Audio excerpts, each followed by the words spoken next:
வணக்கம். இன்று பிப்ரவரி 20 சர்வதேச சமூக நீதி நாள்.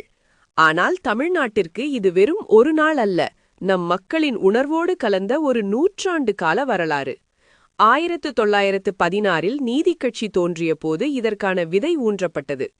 கல்வி மற்றும் வேலையில் 90% இடங்கள் ஆக்கிரமிக்கப்பட்டிருந்த போது எல்லோரும் நுழையும் இடத்தில் என்னினம் ஏன் நுழைய முடியவில்லை என்று எழுந்த கேள்வியே சமூக நீதியின் முதல் முழக்கம். ஜாதி இழிவை ஒழிக்காமல் சமூக நீதி இல்லை என்று பெரியார் வீரியமூட்டினார்.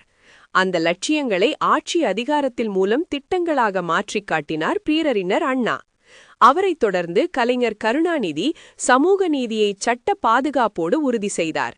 மிகவும் பிற்படுத்தப்பட்டோர் மற்றும் அருந்ததியினருக்கான உள் ஒதுக்கீடு வழங்கி மொத்த இடஒதுக்கீட்டை 69% உயர்த்தி வரலாற்று சாதனை படைத்தார். இன்று முதலமைச்சர் மு.க. ஸ்டாலின் தலைமையில் திராவிட மாடல் அரசாக இந்த பயணம் தொடர்கிறது.